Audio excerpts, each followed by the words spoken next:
BJP. സംസ്ഥാന അധ്യക്ഷനായി രാജീവ് ചന്ദ്രശേഖരനെ പ്രഖ്യാപിച്ചപ്പോൾ വലിയ മുന്നേറ്റം കേരളത്തിൽ സൃഷ്ടിക്കുമെന്നാണ് ബി.ജെ.പിയുടെ ദേശീയ നേതൃത്വവും പുതുതായി തെരഞ്ഞെടുക്കപ്പെട്ട സംസ്ഥാന പ്രസിഡന്റ് അടക്കമുള്ളവരും പറഞ്ഞു വെച്ചത്. എന്നാൽ തദ്ദേശ സ്വയംഭരണ സ്ഥാപനങ്ങളിലേക്കുള്ള തെരഞ്ഞെടുപ്പിന്റെ നാമനിർദ്ദേശ പത്രിക സമർപ്പിക്കാനുള്ള അവസാന ദിവസം കഴിഞ്ഞ സ്ഥാനാർത്ഥി ചിത്രം തെളിഞ്ഞപ്പോൾ പല ജില്ലകളിലും ബി.ജെ.പിക്ക് മത്സരിക്കാൻ ആളില്ലാത്ത സാഹചര്യമാണുള്ളത്. ബി.ജെ.പിയുടെ ശക്തി കേന്ദ്രമെന്ന് അവർ തന്നെ വിശേഷിപ്പിക്കുന്ന തിരുവനന്തപുരത്തും ഇടുക്കിയിലുമടക്കം പല സീറ്റുകളിലും താമര ചിഹ്നത്തിൽ മത്സരിക്കാൻ ആളില്ലാത്ത സാഹചര്യം നിലനിൽക്കുന്നു. കോഴിക്കോട്ടും കണ്ണൂരും കാസർഗോഡും അടക്കം ബി.ജെ.പി. ചിഹ്നത്തിൽ മത്സരിക്കാൻ ആളുകളെ കിട്ടാതെ നേതൃത്വം നെട്ടോട്ടമോടുന്ന കാഴ്ച കേരളം കണ്ടുകഴിഞ്ഞു. എങ്ങനെ ബി.ജെ.പിക്ക് ഇത്തരത്തിൽ ഒരു സ്ഥിതി വന്നു എന്ന് പരിശോധിക്കണം. രാഷ്ട്രീയത്തിന്റെ ബാലപാഠങ്ങൾ അറിയുന്ന വിദ്യാർത്ഥി പരിഷത്തിലൂടെ യുവമോർച്ചയിലൂടെ ബി.ജെ.പി.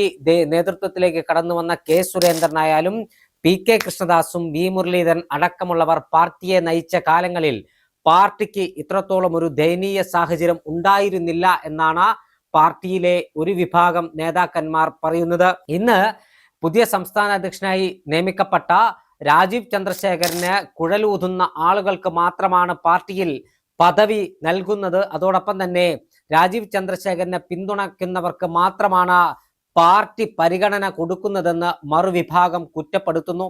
പക്ഷേ രാഷ്ട്രീയത്തിന്റെ ബാലപാഠം അറിയാതെ, ഗ്രൗണ്ട് പൊളിറ്റിക്സ് അറിയാതെ രാജീവ് ചന്ദ്രശേഖരൻ ചില കോക്കസുകളുടെ കയ്യിൽപ്പെട്ട് ഉഴലുന്നതിന്റെ നേർചിത്രമാണ് മത്സരിക്കാൻ പോലും ആളെ കിട്ടാതെ പാർട്ടി നേതൃത്വം ഉഴലുന്നതെന്നാണ് കെ സുരേന്ദ്രനെ അടക്കം അനുകൂലിക്കുന്നവർ പറയുന്നത്. പാർട്ടിക്ക് വോട്ട് വിഹിതം വർദ്ധിപ്പിക്കാൻ അടക്കം ഉജ്ജ്വലമായ നേതൃത്വം നൽകിയ കെ സുരേന്ദ്രനെ പോലെയുള്ള നേതാക്കന്മാരെ സൈഡ് ലൈൻ ചെയ്യാൻ രാജീവ് ചന്ദ്രശേഖർ നിരവധി തവണ ശ്രമിക്കുകയാണെന്നും നിരന്തരം ഈ ശ്രമവുമായി രാജീവ് ചന്ദ്രശേഖരും അദ്ദേഹത്തെ അനുകൂലിക്കുന്ന ആളുകളും മുന്നോട്ട് പോവുകയാണെന്നും സുരേന്ദ്രൻ അനുകൂലികൾ കുറ്റപ്പെടുത്തുകയാണ്.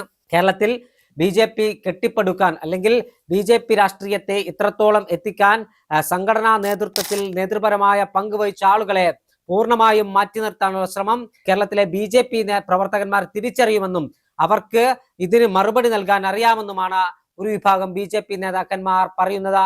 എന്തായാലും ബി.ജെ.പിയുടെ ഒരു വിഭാഗം ആളുകൾ പറയുന്നത് പോലെ തന്നെയാണ് കാര്യങ്ങൾ ഇപ്പോൾ എത്തി നിൽക്കുന്നത്.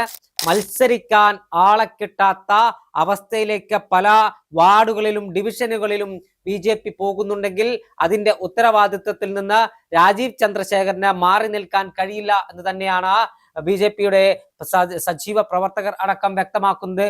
മറ്റൊരു പ്രധാനപ്പെട്ട കാര്യമുള്ളത് ബി.ജെ.പി. ഏറെ പ്രതീക്ഷ അർപ്പിച്ചിരുന്ന തിരുവനന്തപുരം നഗരസഭയിൽ ഇത്തവണ പച്ച തൊടില്ലെന്ന് വ്യക്തമായി കഴിഞ്ഞു. കാരണം ബി.ജെ.പിക്ക് ജയിക്കാൻ ഉള്ള സാഹചര്യം അവിടെ ഉണ്ടായിരുന്നെന്ന് ബി.ജെ.പി. നേതാക്കന്മാർ തന്നെ പറയുന്നു. പക്ഷേ പാർട്ടി നേതാവിന്റെ ആത്മഹത്യ അടക്കമുള്ള വിഷയങ്ങളിൽ കൃത്യമായി ഒരു പ്രതികരണം പോലും നടത്താൻ കഴിയാതെ രാജീവ് ചന്ദ്രശേഖരൻ ഉഴലുന്നത് കേരളം കണ്ടതാണെന്നും തിരുവനന്തപുരം നഗരസഭയിൽ 3ാം സ്ഥാനത്തായിരിക്കും ഇത്തവണ ബി.ജെ.പി. ഉണ്ടാവുക എന്നുമാണ് ഒരു വിഭാഗം നേതാക്കന്മാരുടെ അഭിപ്രായം. അതോടൊപ്പം ബി.ജെ.പി. ഭരിച്ചുകൊണ്ടിരുന്ന പന്തളം നഗരസഭയിലെയും പാലക്കാട് നഗരസഭയിലെയും ഭരണം ബി.ജെ.പിക്ക് നഷ്ടപ്പെടുമെന്നും ഈ നേതാക്കന്മാർ ഉറപ്പ് പറയുകയാണ്. എന്തായാലും വോട്ട് വിഹിതം വർദ്ധിപ്പിക്കാനും സീറ്റെണ്ണം വർദ്ധിപ്പിക്കാനും തദ്ദേശ സ്വയംഭരണ സ്ഥാപനങ്ങളുടെ ഭരണസാന്നിധ്യം വർദ്ധിപ്പിക്കാനും വേണ്ടി തെരഞ്ഞെടുപ്പ് രംഗത്തേക്ക് ഇറങ്ങിയ ബി.ജെ.പിക്ക് അടപടലം കേരളത്തിൽ തോൽവിയായിരിക്കും ഇത്തവണ ഉണ്ടാവുക എന്നാണ് പാർട്ടി നേതാക്കന്മാരുടെ പോലും അടക്കം പറച്ചിൽ.